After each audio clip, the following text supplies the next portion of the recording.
Welcome back.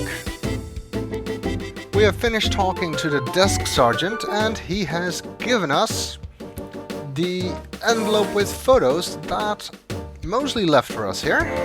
I guess the desk sergeant doesn't know that there's crime scene photos in there, because if he did, he probably wouldn't like us to have it. Let's take a look. The envelope from Mosley is a plain manila one. It feels pretty light.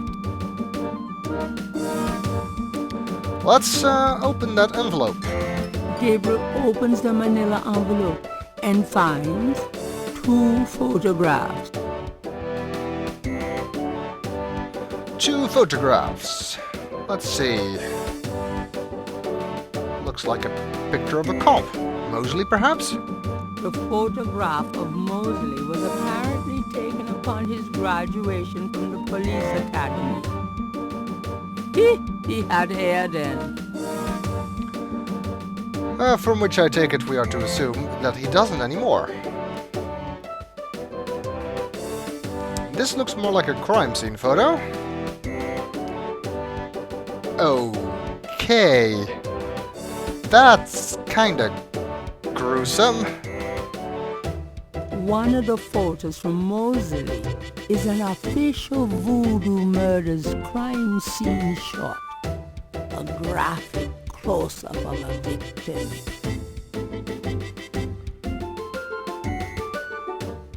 This is kinda horrible.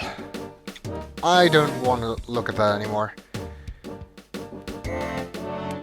Is there anything written on them? The murder photo has nothing written on it. The photo of Mosley reads, "Cop nerd," to Gabriel's eyes. I think that's reading between the lines there. Alright, well, since Mosley is not here and the desk sergeant won't let us behind the counter as long as he isn't,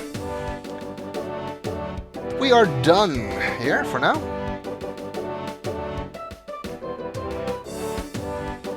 So let's go and check out some other locations in the city of New Orleans.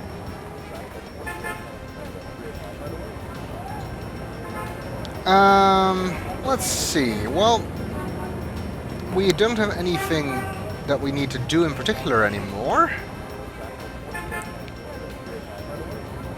But Grace gave us some references to find out stuff about voodoo. That might be interesting.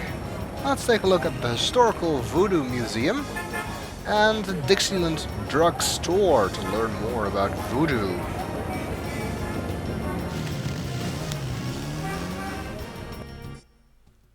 Hi. Look around all you want. Okay, thanks. A Voodoo Museum, I guess. That's what it said on the map, anyway. There's a drummer outside. A street drummer has settled outside the museum. Okay. Not very interesting. The historical Voodoo Museum is brimming with items authentic and original. Apparently. Let's take a look around. Reminds me of a book critic for the New York Times. Probably one that didn't have a very good review of Gabriel's novels. He's got more hair than Mosley. Well, since we haven't met Mosley yet, we're gonna have to take your word for it. Flickering candles lend an appropriately spooky atmosphere to the museum. It's the exit to Ursuline Street. On the table is a small coffin. So small, in fact, that it would only fit an infant. Charming. Yeah, quite. Maybe there's something in it? This coffin is so small. Interesting. Cute, isn't it? Adorable. Do you know anything about it? Afraid not. Well, if that's a lot of help you are. Switch on the wall? Light switch, I guess. It's an electrical switch. Well, I guess we can give it a try. That's what I always do in museums. Try all the light switches. Wait, no I don't. What does this switch do? It turns the fan on. Hey, turn that off. I didn't mean it. Dr. John told me never turn on. I can see why. Yeah, unfortunately this game has some trouble with situations where there's more than one digital sound playing at the same time. Like here when the sound of the fan and the voices were heard simultaneously. And apparently this this switch turns on the fan, and it also sent that snake over there a bit mad. A very large, very formidable looking snake is secured in a plexiglass cage. Well, snakes do respond to vibrations, so I guess that's what set it off when we turned the fan on. And no, it's not a poisonous snake, it's actually a constrictor. Let's see, there's more stuff here. There's a beaten up old fan in the window. It's silent at the moment. And it's better that way, because we've seen what happens when we turn it on. Dang. I've always wanted a skeleton with a bowl on its head. Why? Actually, it would be kind of cool. But anyway. The back wall displays various voodoo items, such as an artist's rendering of the voodoo dances in Congo Square in the early 1800s. The back wall displays various voodoo items, such as an artist's Oh. I thought there were multiple items. The back wall displays an anatomically correct voodoo doll with pins strategically placed. Now, why does that remind me of Grace? I don't even want to know. The back wall displays an Now, why do... the back a feathered African mask. A wooden doll with horns is on the back table. Looks like Jack Nicholson. Interesting looking dagger on the wall here with a curved blade. Something about the shape of that knife gives Gabriel the creeps. The back wall displays various voodoo items, such as a poster advertising a voodoo tour of the city, winters only. The historical voodoo, Anything else? back a gaudy shell necklace, Some kind of totem. an authentic looking pole marks the center of the room.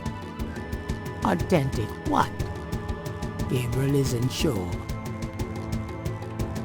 An official voodoo wish and stump. Rub it and make a wish, a card said. Funny, I say the same thing to women. I bet you have a lot of success with that line. Can we use that? I wish I had $1 million. Does he have more wishes? No. I wish I had... No. That's not very original now, is it? Sure, we can think of more interesting things to wish for. A striking portrait of a turbaned woman is on the back wall.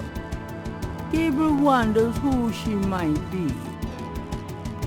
It's a basket for donation to the Free Museum. Well, unless they appreciate the donation of a gift card for our store, we have nothing we can give them. A counter at the back displays brochures and a donation basket. Large, elaborate drums occupy a corner of the museum.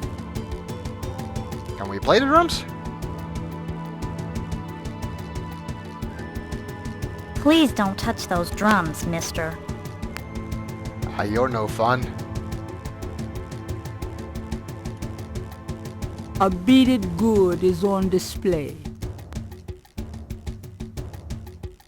Can we do anything with the snake? The snake is too far away. I think that's a good thing. The snake is too... The snake... We can't let it escape. Well, I guess it's better where it is.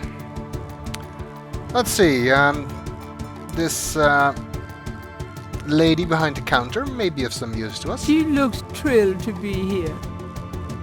I'm detecting a note of sarcasm there. So, how's the museum business? I don't know. I don't normally work here. Okay. So, how's the museum? I don't know. Can we ask you some questions? Could I ask you a few questions? I wouldn't be much help. You should talk to Dr. John, the owner. He'll be back tomorrow. I see. Thank you. Okay. I guess there's not much we can accomplish here then.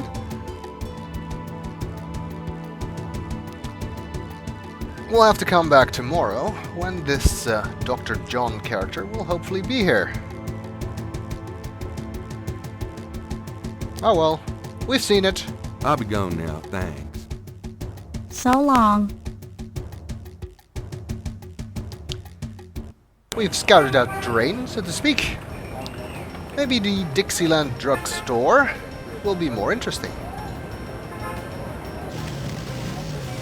Why a drugstore would be a voodoo reference, I'm not sure. Hi. Uh-huh.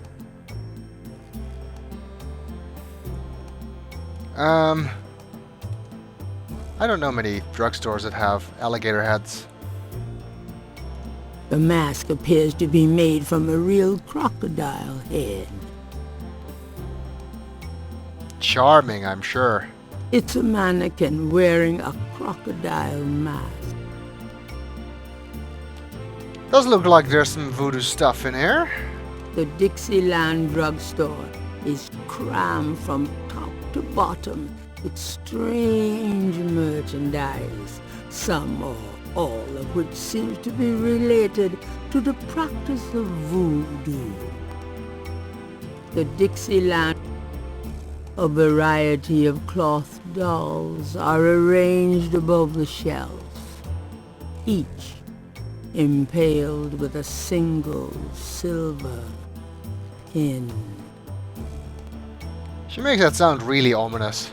Voodoo and hoodoo, the craft as revealed by traditional practitioners by Jim Haskins. Available at Dixieland Drugstore and other fine stores. It's a book, I guess. The dust on those boxes is older than Gabriel. Maybe you should spend more time cleaning the rest of the shop rather than just that one spot on the counter. Ropes of garlic hanging from the ceiling. I'll know where to come if I ever have a vampire problem. Yep, that will do the trick. The signs say, Special Saint Jean Eve, Lagnappe, free bottle of lover come back to me oil, or master gambling oil, with every purchase over $50. Lagniappe. My French is lousy, but everyone in New Orleans knows what that means. A little something extra. If you say so, I have no idea. But it must be important because we got points for noticing that sign. And we'll see what else we can do in this store in the next video.